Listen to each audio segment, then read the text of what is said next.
What's going on, everybody, and welcome to Cyberspaces with Cyberlete. My name is Brian, and I'll be co-hosting this space today. We have James and Jeff here, who are the founders of Cyberlete, and this is the beginning of a series that we plan on hosting leading up to the launch of the LEET token. The idea behind these spaces is to educate the community on the technology behind Cyberlete, go over the tokenomics of the LEET token, and to answer any questions the community might have.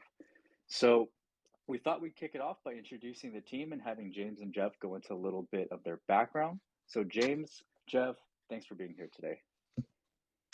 Thank you, and fabulous job with the intro. Thank you. As many of you guys know, I'm Stolte. Most people just call me Stolte. It's my last name.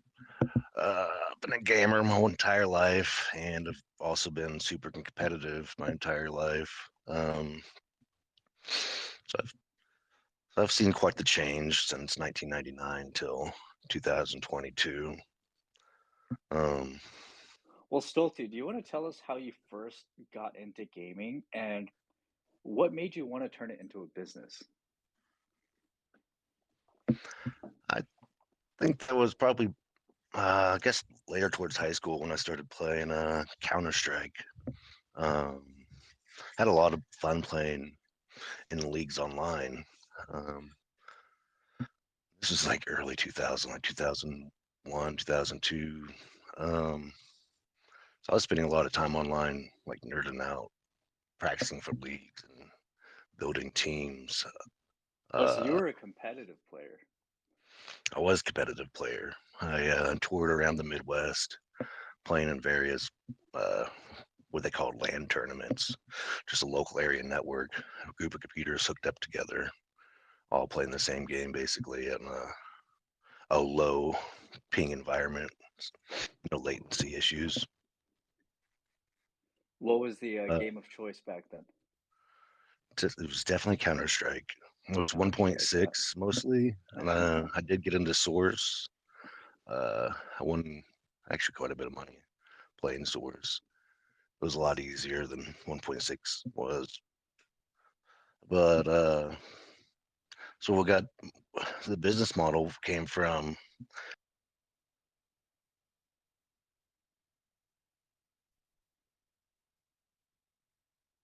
Oh, did he get rugged? Did I get rugged?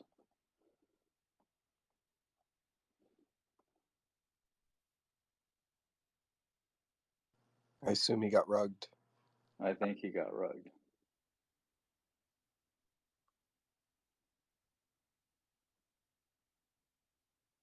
Let's see.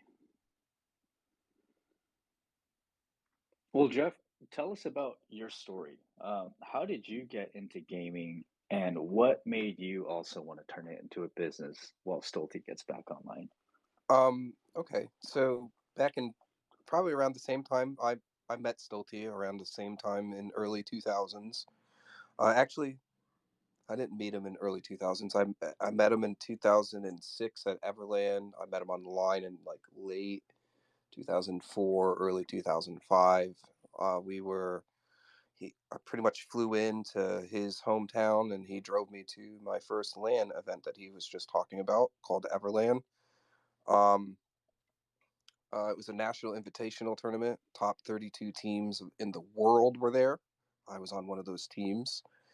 Um, Wow. and that kind of started everything. All right, I'm getting you now. Still T. Okay, cool. I just invited you. From there, um, I joined the military from there. Um, and after the military stint, I got injured. In that injury, I tore my bicep off my bone. After that injury, I wasn't sure if I was going to play video games or not anymore. Um, and from there, I started to get into contact back with Stolte, and we ended up coming up with like competing again. We started like practicing to compete again. We got into Call of Duty Blackout, which is the battle royale game. Yeah. And from there, it kind of like re-sparked at least this like drive to like create something better. Stolte has a little bit more to add to his side of it before he got rugged. I am trying to invite him. I don't know why it's not working.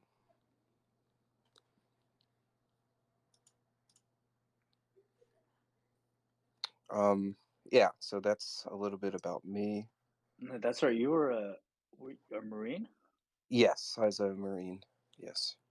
Thank you for your service. Appreciate that. Are we able to get him back up here? I keep on inviting him. I'm not sure if he gets it or he's not getting it yet. All right, so you guys started doing like competitive gaming. So you guys were like some serious players. And you guys were doing tournaments? We started doing Liquid Prestige tournaments. So Team Liquid had a blackout tournament structure that we joined, and it was like a weekly tournament for Black Ops or Blackout. I can't remember what it was called. Prior and that was when him and I took it serious. We became a duo, and we got up there and into the rankings and did really well for ourselves. It just became that there's no structure, no organization. There is no like if people were caught cheating or if there was any type of if there's any malicious stuff going on, there wasn't any consequence.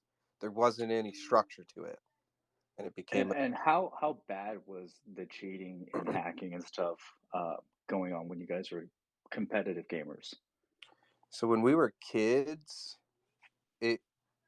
it happened, but it's just not nearly as much as it as today. It just seems like today is. There you go. Okay, he joined now. Cool. Okay. Sorry about that. Welcome back. This phone's like 5 years old. So going back to that question, so we understand how you guys met. You guys were playing competitively.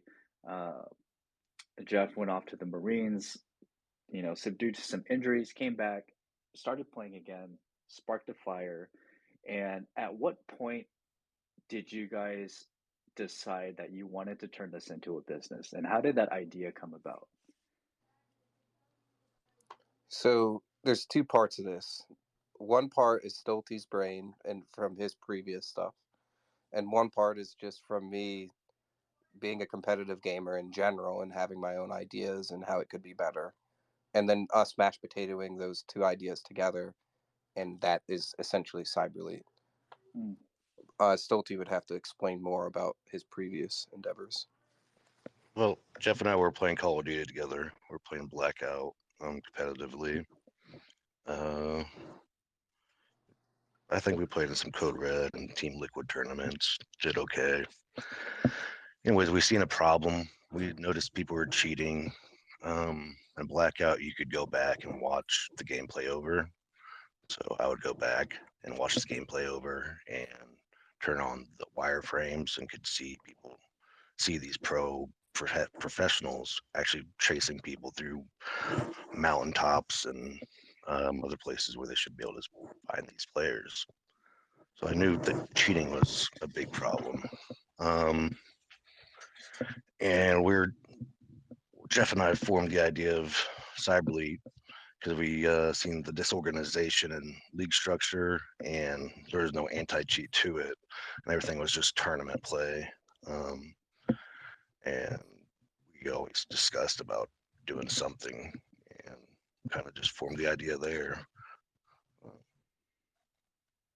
Now, Yeah. I don't want to go too deep into this next part because we're going to save that for the next series. But just to give the audience a general idea, what makes your guys' anti-cheat software different from the ones that are out there right now? Well, the ones that are out there right now, they are software based. They're looking for other softwares running on the computer. And that could be a problem because it's just finding the software and hiding it. So you're the cheater and you want to hide your software, and you're the anti-cheat. You And what we're doing is actually different by monitoring how the player responds in the in-game environment, how he uses his mouse and his keyboard, and positions himself within games, and how he's actually responding to a recoil situation. So we're using more statistic-based anti-cheat measures. So we're ruling out if you're playing legit like or not, and we're drawing it up on a graph, taking it from the machine learner into we can do a 2D or 3D chart. And once you start painting a picture of it, it's really obvious to see who's cheating and who's not. Jeff, do you want to add something to that? I think you did a really well job explaining that, Stolte. Good job. I would just like to say that is it. Actually, I don't have anything to add. It was well said. So just to summarize, other anti-cheat software companies, they're basically taking just detecting other softwares, and hackers have the ability to hide that. So it's not really that great of a method or effective. But you guys are using AI, and are you guys probably like the one and only company right now using AI for this anti-cheat software within this gaming sector? We're definitely not. I There's see. actually quite a few out there. There's one interesting one.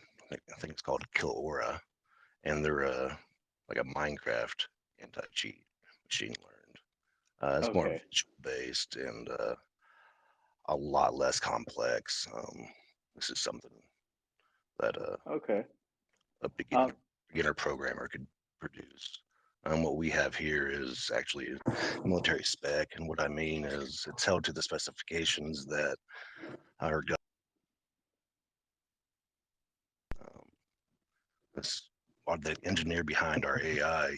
He's been in the AI scene alone for over 15 years, and that's what he has his PhD in. Alongside that, he's a avid gamer himself and comes from a similar background.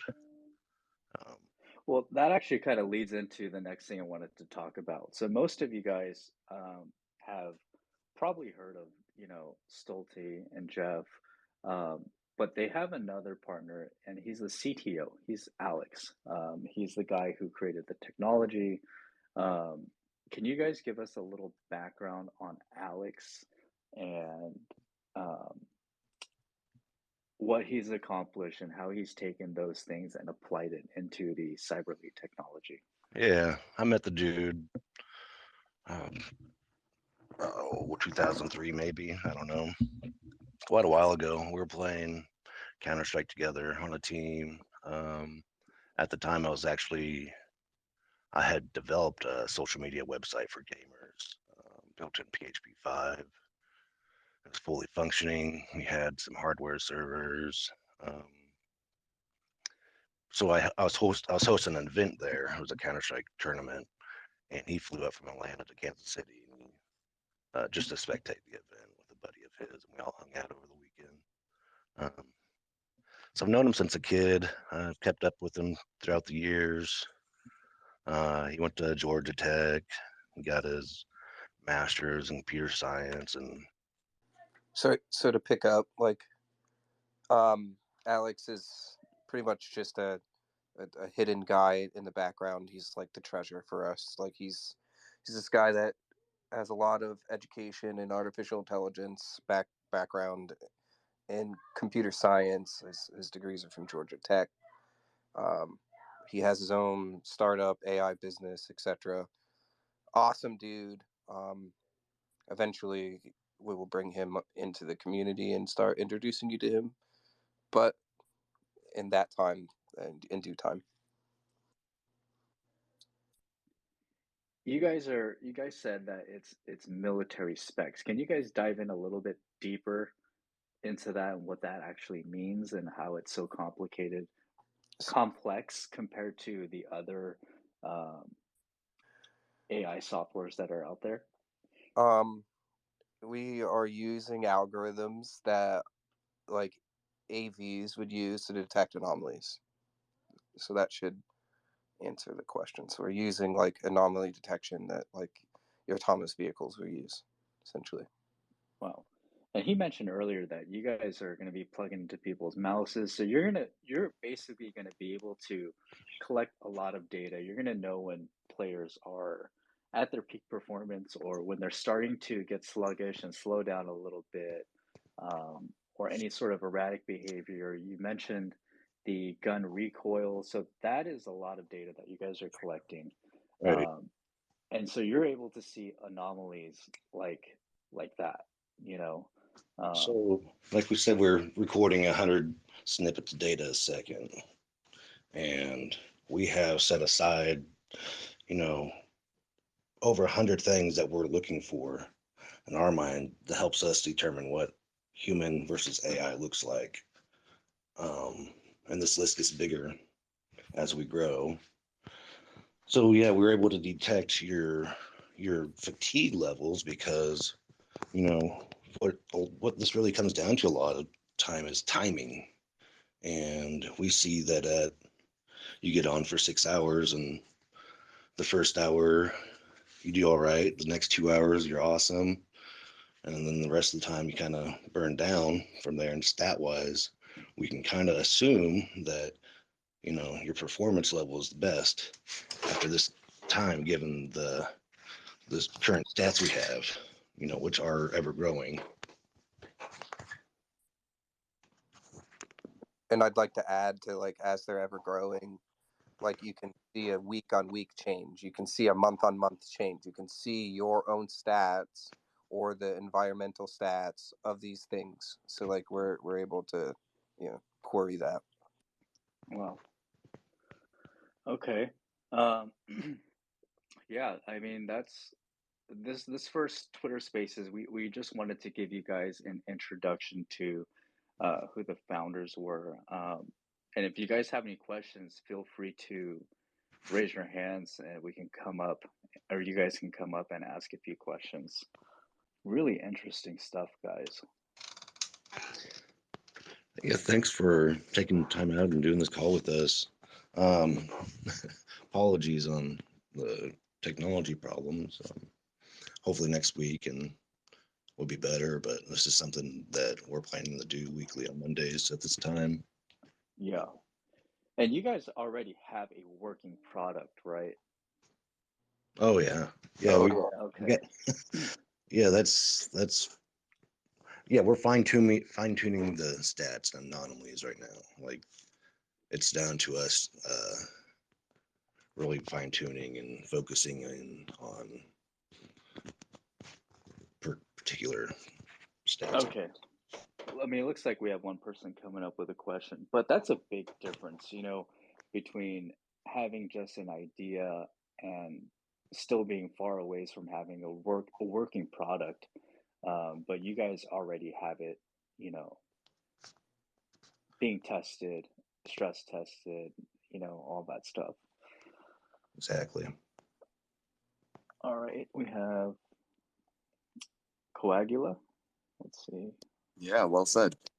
Yeah. Hey guys, so I was wondering about the anomaly detection. So say somebody was using performance enhancing drugs, would you guys be able to detect that? And if so, what would it do? What would you do? How would it be flagged? Okay.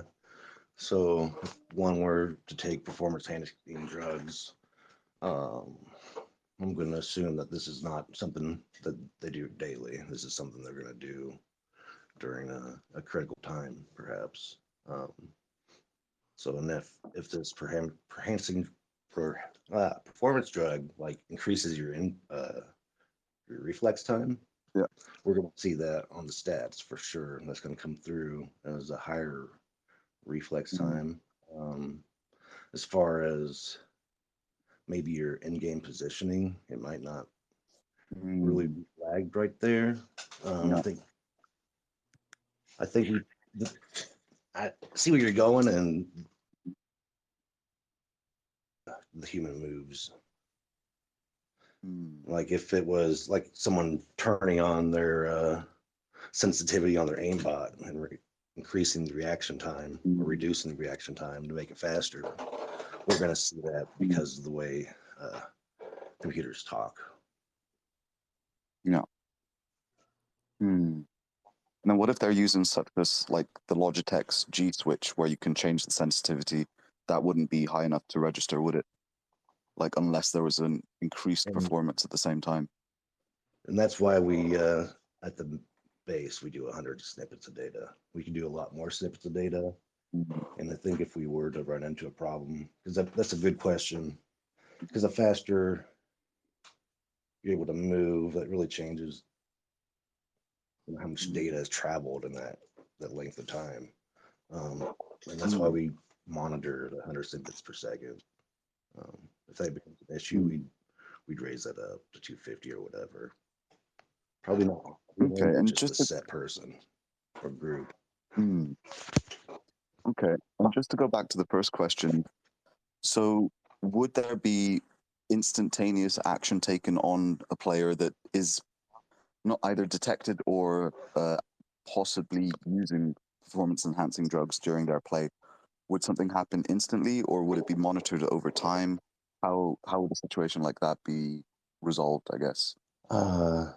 If our speculations were he was human and not AI, that rule is great in his favor to begin with.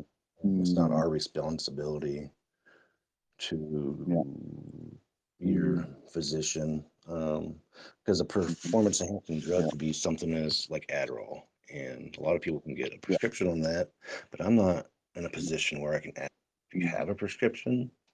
As long as you're, human-like and your actions, you're participating online, maybe you have your webcam on, you're streaming, and everything seems to be good and healthy. I think that's a really good question. And that's also up to the tournaments too, right? So if they're using your software, the tournament can decide what to do with that player.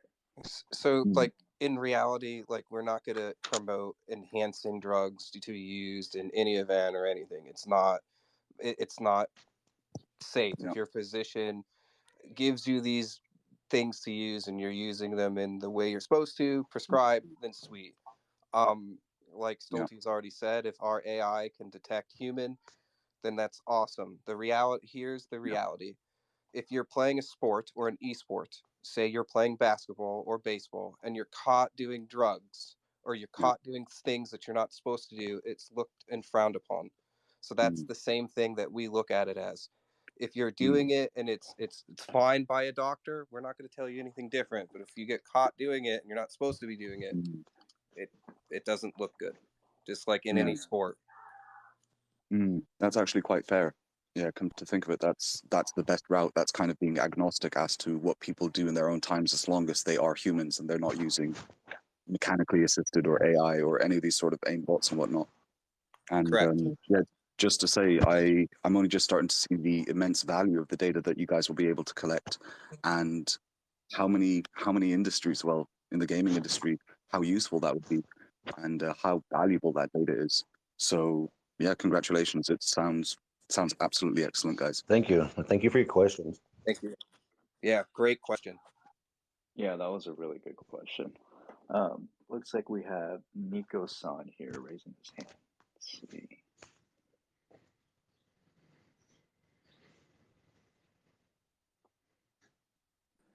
Hey guys. Hey, how's it going? I'm good. How's everybody today? Fantastic. Good.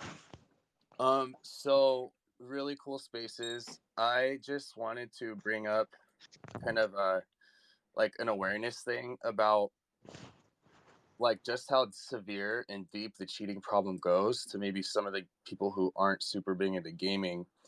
And so there are pro gamers out there who, being pro, literally that's their job, and they make a lot of money as a salary, not to mention the money that they could get in some tournaments that have pools of 7, 8, or even 9 figures. So it's a really lucrative industry for not only anti-cheat software, but let me back up. For malware and cheat software, it's a huge industry, and so it's getting bigger and bigger. And so the need for companies like Cyberlete is only growing. and they're among the early arrivals to what's going to be a hugely blossoming industry. Think about it. If people can make a lot of money playing video games, which is definitely something that sounds really awesome, and then they know that they can maybe quite easily get away with cheating simply by paying for some malware or something like that, then it's just an obvious play to have anti-cheat software, especially at such a strength of what Cyberlete's doing. There's a lot of evidence of there's known pros that literally have gotten their pro status through cheating, and there's also a lot of streamers who have lots of fans, and it's possible for these streamers to have gotten their entire career based off of fraudulent cheating, and their fans might not have any idea the better because there's certain cheats that can even go undetected on the screen as far as streaming goes. So it's just a big problem that it's actually being talked about all over the place lately, even amongst other non-gamer type of communities, like in the hacking community, for example. Yeah, it's a really interesting and kind of important industry, even if you don't play video games. And I guess I'm just trying to kind of help paint that picture a little bit. Thanks, Nick. Yeah. I would like to add to what Nick just said too. Like it's to the point where there's these devices like that are plugging into like your console games. They're plugging into your phones. They're plugging into everything. So like every game, every system has now has like these problems. It's not just the PC. It's only growing now. It's expanding to the safe environments per se. Right. And I've even seen a website where I wasn't shopping, but there's more than one. There's websites where you can go and there's hacks available. There's malware available for all of the most popular games. They may or may not work, but the fact is there's all kinds of people out there, organizations that are out there selling, and it's usually subscription based too, by the way, because they need to patch these hacks because they're getting, it's just like the classic war between good hackers and bad hackers, right? Like cybersecurity and hackers. Hackers figure something out, an exploit, and then it's patched, and then it's like this back and forth. And so these guys are always making new patches to their hacks, and they're available for the best games. And so yeah, there's just an incredibly big need for Cyberlete. So yeah, thanks those for guys guys. are, just copy and pasting their code in a way, all the hacks and such. The whole scene itself is fraudulent. You got 10 people making a cheat that gets distributed between 500 distributors, and then from there it's kind of like back in early 2000s you get the phone call about an antivirus thing, and you download the thing online, and before you knew it, the guy was on your computer getting your bank information. So these cheat associations are doing a similar thing. When you download these cheats, they have direct access to your computer and all that information. You're not just getting a cheat, you're getting cheated. That's a good point. Yeah. Everything, your Web3 wallet, your bank, your everything. Like, and imagine like if you understand cybersecurity and I have access to your computer, imagine everything I know. Imagine. If I know what cheat you have, I know what backdoor you have open. It's really scary. Well said. Yeah. Yeah, man, huge industry. I'm really excited to see you guys coming out and taking a swing at all this stuff, because it feels like the solutions, as you guys already say, the solutions that we tend to see, and especially the ones that seem to be the most accepted by game producers right now, don't seem to be cutting it. That's one more thing I wanted to bring up. A big problem is the video game producers themselves, and they don't, they're weird about having their hacks, or I'm sorry, their exploits being made public, because it's like a shame on them kind of a thing. And this is just the thing with hacking and cybersecurity in general too. Like, companies tend to attack good hackers, called white hat hackers, who like find these exploits and try and tell them, right? And a similar thing happens with game companies, and someone might try and report an exploit or a malware to a game company, a game producer, and for obvious corporate oriented reasons, they may or may not act on it appropriately. So it's again, just more reason why they need, these guys need people like Cyberlete. So yeah, I'm really excited to see where you guys go. So I guess that's all I have to say for today. So thanks, Thank guys. you. Yeah, thanks for joining. Any other questions, guys? All right. Well, if anyone joined in late, this has been recorded, so it'll be edited, thrown up on YouTube, so you guys will be able to catch the full episode. But thanks for joining us for our first Twitter Spaces with Cyberlete. This is going to be a series leading up to the launch of the LEET token, and every Spaces will be a deeper dive into the technology, into the tokenomics, etc. So today was just an introduction to the founders, and thank you guys for joining us today. Thank you. Thank you guys for joining. Appreciate every one of you.